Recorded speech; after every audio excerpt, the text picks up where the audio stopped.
Je m'appelle Sarah, j'ai 51 ans, jeune ou vieux, selon le type de journée que je passe. Si vous vous attendez à un récit plein de fantaisie ou à une vie qui n'a rien d'ordinaire, vous feriez mieux de vous asseoir, car ce n'est pas une mince affaire. Commençons par le cœur de mon monde, Émilie. Ma fille, mon tout. L'élever seule ne faisait pas partie de mes rêves, vous savez? Son père a décidé de prendre un nouveau départ, à l'autre bout du monde, pas moins, nous laissant en plan. Cet homme nous a échangés, comme la garde-robe de la saison dernière, et avant que je m'en rende compte, il s'était constitué une nouvelle famille brillante. C'est ainsi que nous nous sommes retrouvés, moi et moi contre le monde. Mes journées?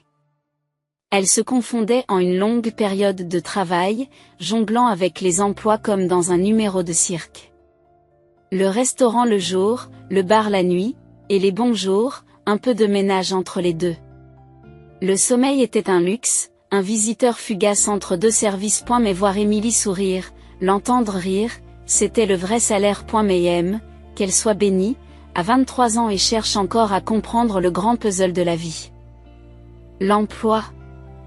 Elle en a eu plus d'un, mais aucun n'est resté. C'est le patron, maman, c'est un vrai boulet.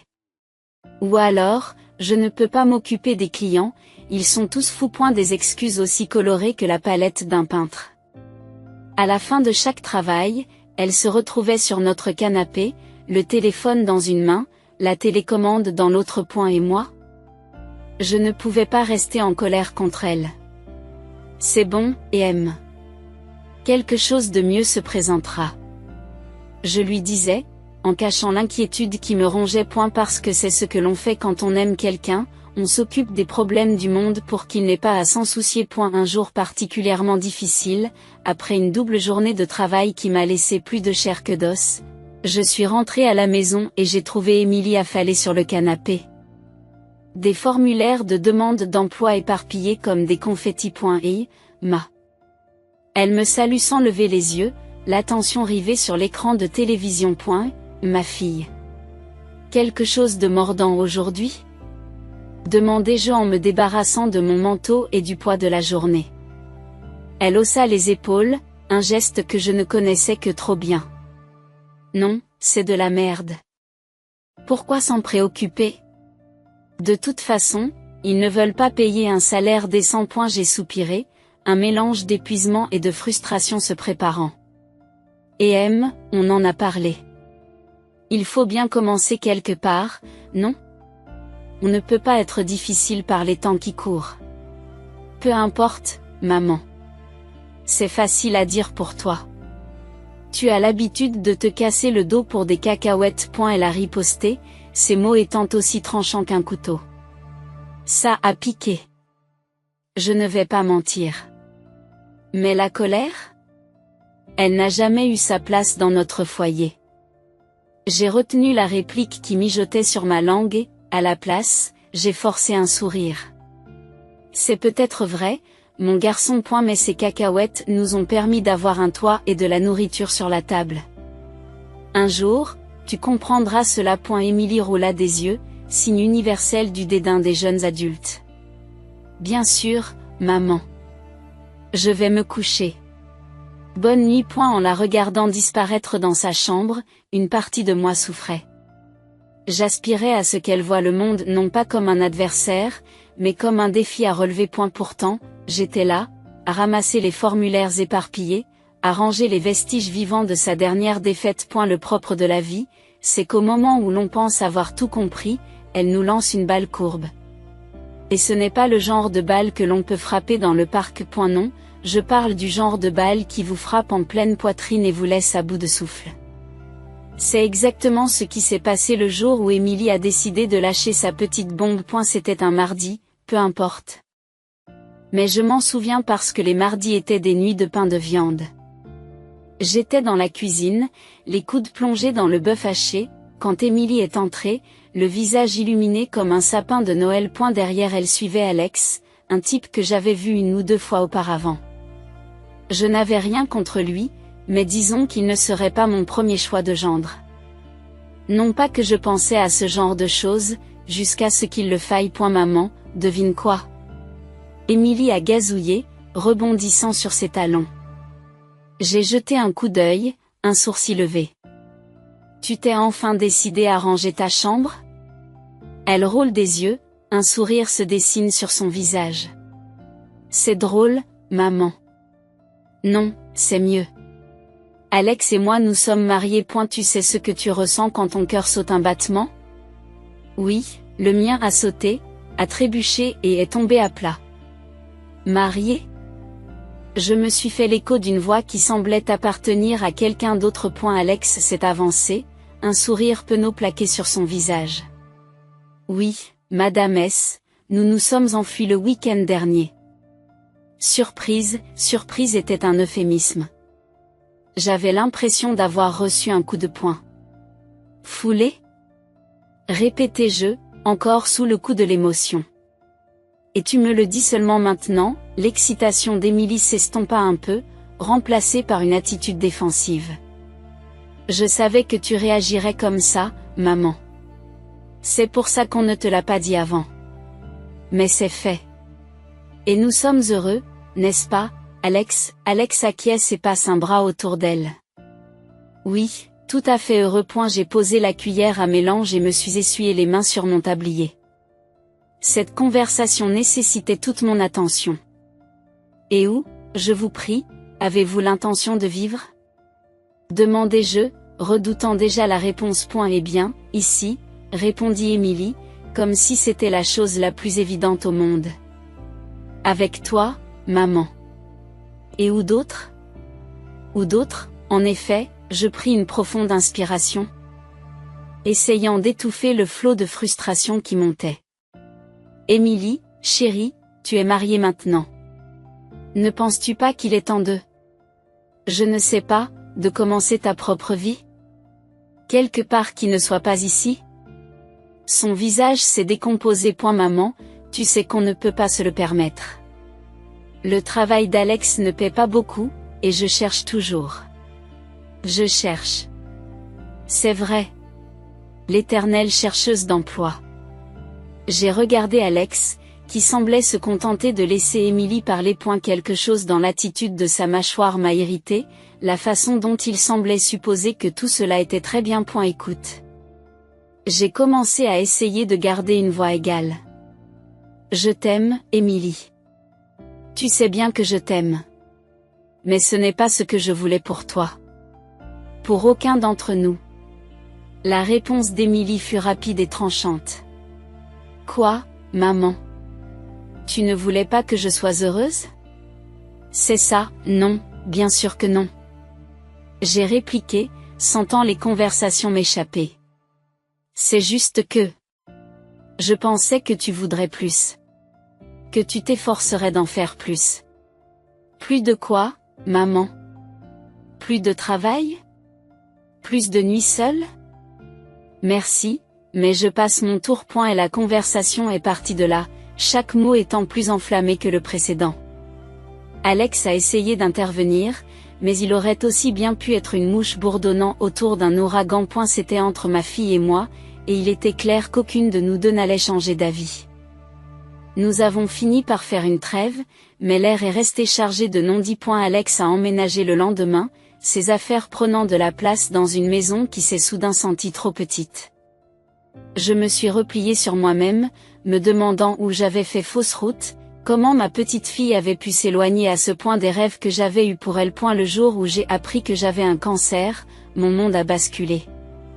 Cela faisait un moment que je ne me sentais pas bien, mais le cancer? Ce mot m'a fait l'effet d'un train de marchandises lancé à pleine vitesse. Le médecin s'est montré gentil, mais le mot m'a tout de même piqué. C'est traitable, a-t-il dit. Mais vous devrez vous concentrer sur votre santé et peut-être même vous absenter du travail. Le travail. Ma bouée de sauvetage, la chose qui nous a maintenus à flot toutes ces années, et maintenant on me disait de m'en éloigner. Je suis rentrée chez moi, le poids du diagnostic m'écrasant. La maison était calme quand je suis entrée, trop calme. Émilie était dans sa chambre, probablement perdue dans son téléphone, et Alex, eh bien, Alex était Alex, faisant ce qu'il faisait. J'avais besoin d'eux, de leur soutien, alors je les ai appelés tous les deux dans le salon. Les gars, il faut qu'on parle. J'ai commencé, ma voix tremblant malgré mes efforts pour paraître forte. Émilie a levé la tête, les yeux écarquillés. Qu'est-ce qu'il y a, man? Tu as une mine affreuse. J'ai soupiré, ne sachant pas trop comment dire les mots. J'ai un cancer. J'ai lâché les mots, qui me semblaient étrangers et lourds sur ma langue. Il y a eu un moment de silence, puis le visage d'Émilie a changé, mais pas comme je l'avais espéré. Un cancer? Mais qu'est-ce que ça veut dire pour nous? Sa question m'a prise au dépourvu. Eh bien, ça veut dire que je vais suivre un traitement, et j'ai dû quitter mon travail pour me concentrer sur ma guérison. La pièce s'est refroidie. Alex, qui était resté silencieux jusqu'à présent, prend enfin la parole. Quitter son travail? Comment sommes-nous censés vivre, alors? Mon travail me permet à peine de payer mes affaires. Je les ai regardés, incrédules. C'est ce qui les préoccupe, pas ma santé, pas la bataille que je m'apprêtais à livrer, mais leur confort. Émilie est intervenue, le ton tranchant. Oui, maman, comment as-tu pu ne pas penser à nous? Qu'est-ce qu'on est censé faire maintenant? La déception m'a frappé comme un second diagnostic. Ma propre fille, celle que j'avais élevée, pour laquelle je m'étais sacrifiée, était plus préoccupée par son confort financier que par mon combat pour la vie. Je me suis dit. Je pensais que tu t'inquiéterais pour moi, pour ce que je traverse. J'ai dit, la voix brisée. Bien sûr que nous sommes inquiets. Dit Émilie, sa voix s'adoucissant un peu. Mais il faut être pragmatique. Tu ne peux pas démissionner et t'attendre à ce que tout aille bien. Alex acquiesce. Oui, il ne s'agit plus seulement de TOI. Il faut penser à l'avenir. L'avenir. Leur avenir n'incluait apparemment pas la possibilité que je n'en fasse pas partie.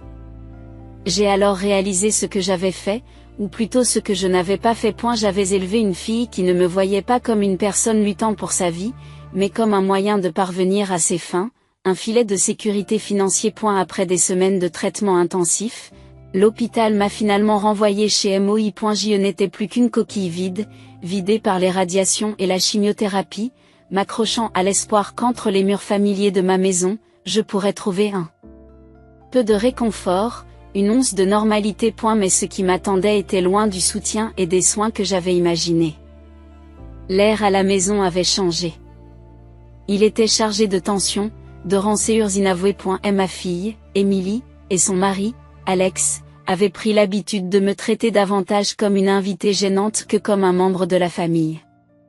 Leur patience s'épuisait à la moindre provocation, leurs paroles étaient acerbes et tranchantes. Un jour, alors que j'essayais de me préparer une tasse de thé, mes mains m'ont trahi, tremblant de la faiblesse qui était devenue ma compagne de tous les instants.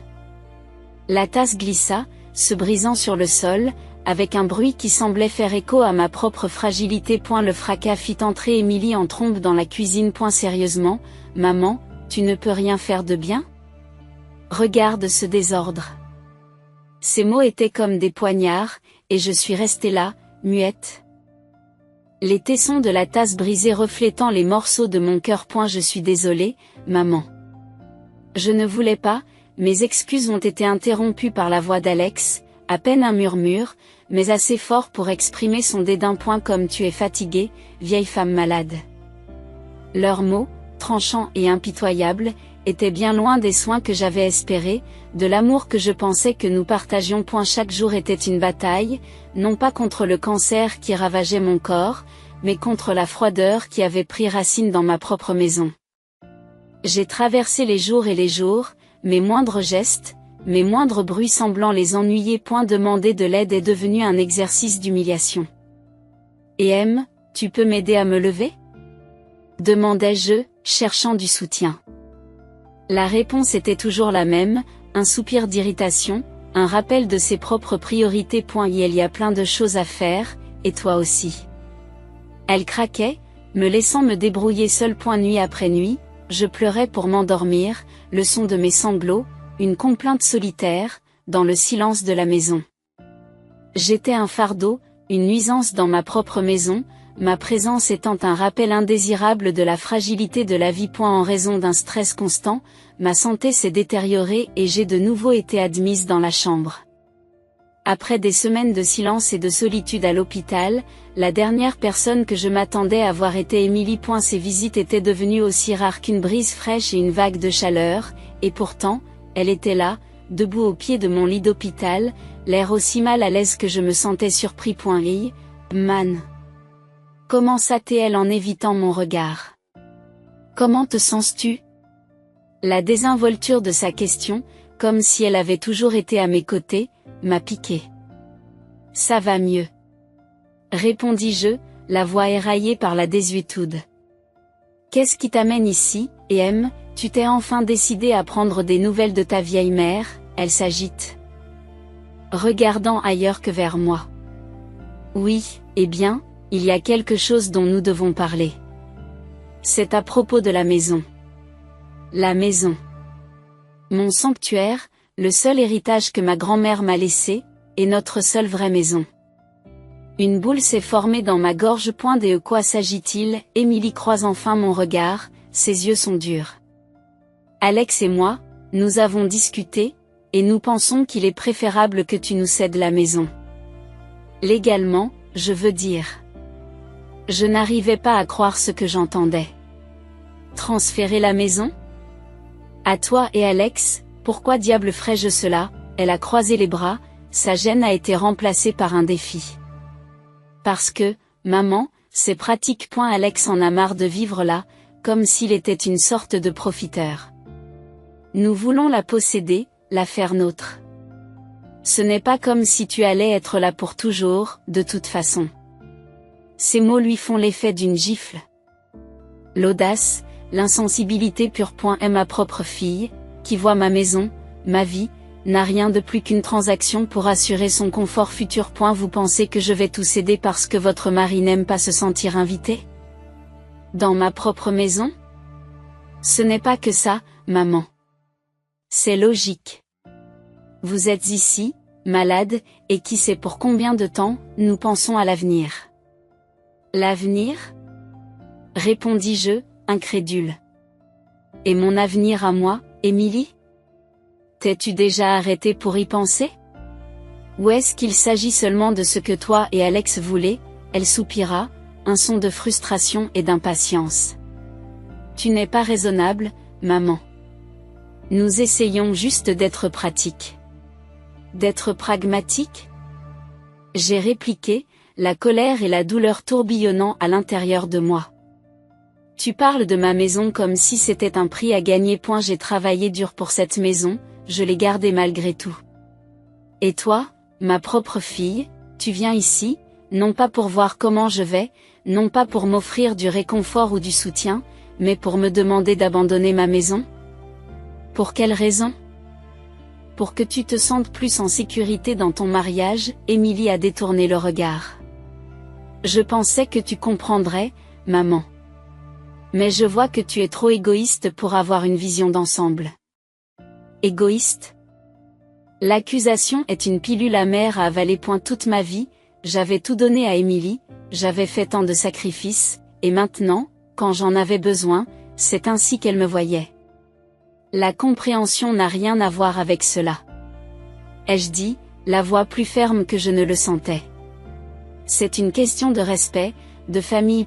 T'es là, je ne sais même pas si je te reconnais, Émilie. Sans un mot de plus, elle s'est retournée et est partie, me laissant seule avec mes pensées, ma douleur et un cœur plus lourd qu'il ne l'était auparavant. Allongé dans le silence stérile de la chambre d'hôpital, le bourdonnement de mon téléphone m'a fait l'effet d'une bouée de sauvetage vers le monde extérieur. Quand j'ai vu que c'était Janice, mon amie qui travaille dans l'immobilier depuis que nous sommes au lycée, mon cœur a battu la chamade, elle n'appelait jamais sans raison. Salut, Janice.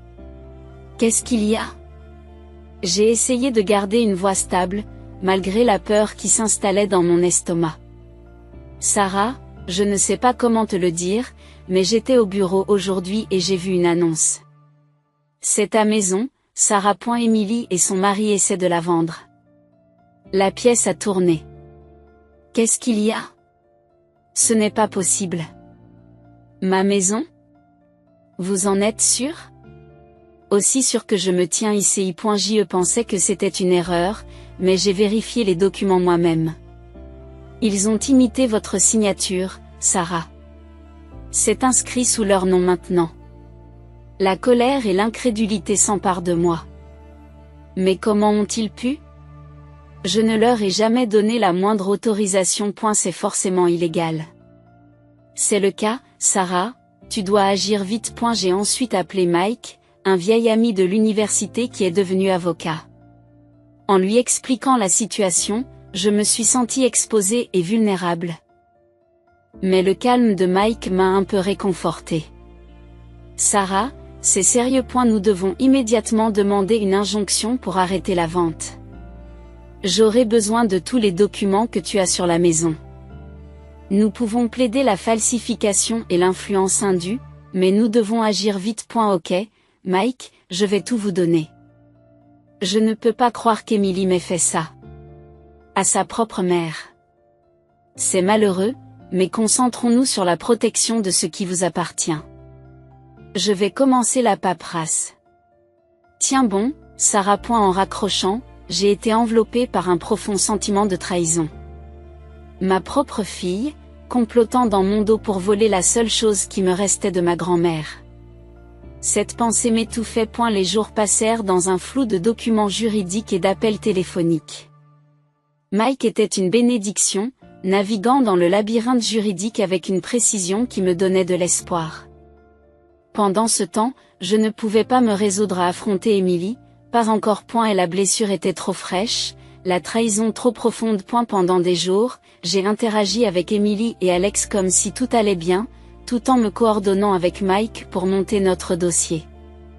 Leur désinvolture à mon égard, la façon dont elles esquivaient mon regard, ne faisait qu'attiser ma détermination. Je devais protéger ce qui me revenait de droit. Quand Emily est venue me rendre visite, feignant l'inquiétude, j'ai dû étouffer une moquerie. Maman. Je viens juste prendre des nouvelles. Comment tu tiens le coup? Ces mots étaient creux, et j'ai joué le jeu. J'ai été mieux, mais je m'accroche. Comment ça se passe à la maison?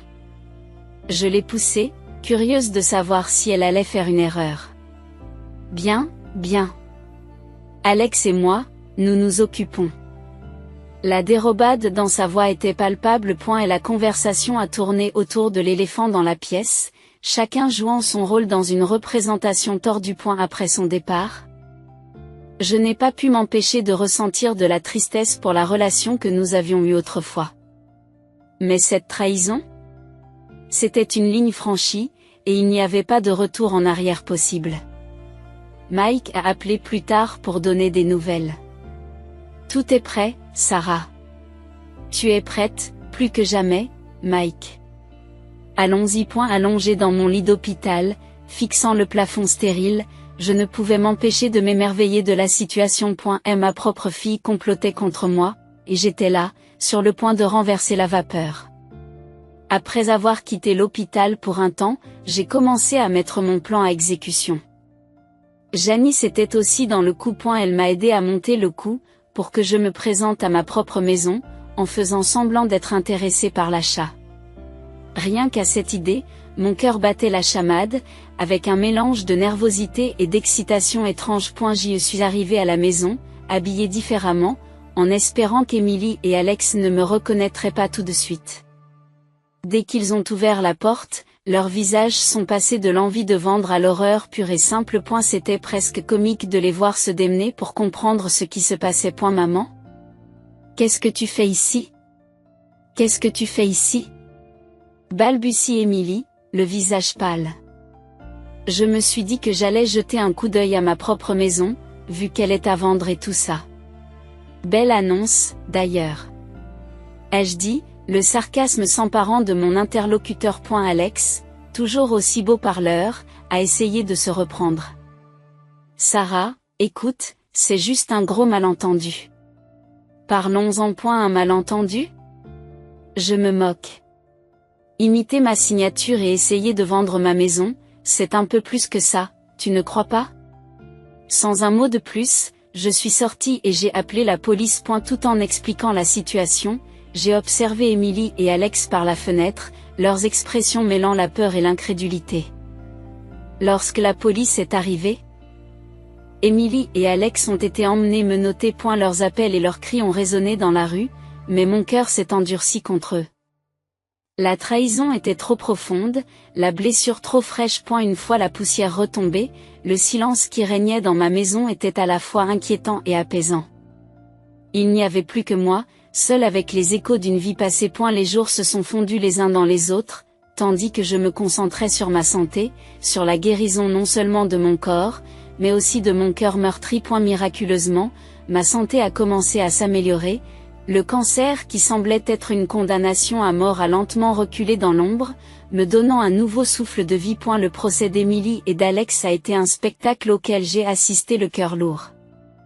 Les regarder, si petits et vaincus dans la salle d'audience, a réveillé quelque chose en moi, mais cela n'a pas suffi à surmonter la trahison. Ils ont plaidé, les larmes coulant sur leur visage, implorant mon pardon. Mais le pardon était une rivière qui s'était asséchée. Le tribunal a prononcé une peine modeste pour leurs crimes, mais aucune punition ne pouvait réparer les torts qu'ils avaient commis. Et la nouvelle s'est répandue, comme c'est toujours le cas dans les petites villes. Certains secouèrent la tête, s'étonnant de ma dureté de cœur, incapables de comprendre comment je pouvais tourner le dos à la chair de ma chair. Mais la plupart connaissaient la douleur de la trahison et m'ont soutenu en hochant la tête en signe de compréhension et de soutien silencieux. C'est drôle, vraiment. Comment quelque chose d'aussi bouleversant peut changer votre perspective. Avant, je me souciais tellement de ce que les gens pensaient, d'être la mère parfaite, la voisine parfaite. Mais la vie vous apprend que la perfection n'est qu'une façade et que l'approbation est une amie inconstante. Un après-midi, alors que j'étais assise sous mon porche, profitant de la solitude, Jana s'est arrêtée. Sa présence étant une pause bienvenue dans la monotonie.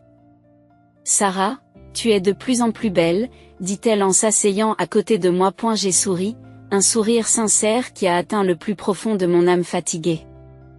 Je le sens aussi. C'est drôle comme la paix peut vous guérir comme la médecine ne peut le faire. Janice a hoché la tête, le regard pensif. Tout le monde n'est pas d'accord avec tes choix, tu sais. Mais je pense que tu es l'une des personnes les plus courageuses que je connaisse. J'ai laissé échapper un petit rire, un son teinté de tristesse et de sagesse né de la douleur. Non, je ne dirais pas ça. Je suis juste fatiguée. Fatiguée de plier jusqu'à la rupture. Maintenant, je vis juste pour moi, et si c'est courageux, alors qu'il en soit ainsi. Jana m'a serré la main, en signe de solidarité silencieuse. Vivre pour soi, c'est tout ce qu'on peut faire, Sarah. Et pour ce que ça vaut, je pense que tu y arrives très bien. Lorsqu'elle est partie, ces mots sont restés dans l'air comme une bénédiction. J'ai tourné mon visage vers le ciel, laissant la chaleur du soleil s'infiltrer dans mes os. Pour la première fois depuis longtemps, j'ai ressenti une étincelle d'espoir, de joie. Alors, je vis. Je vis pour les matins calmes et les nuits paisibles. J'y vis pour les amis qui m'ont soutenu et pour la force que j'ai trouvée dans la solitude. Je vis en sachant que tout le monde ne comprendra pas mon parcours, et ce n'est pas grave.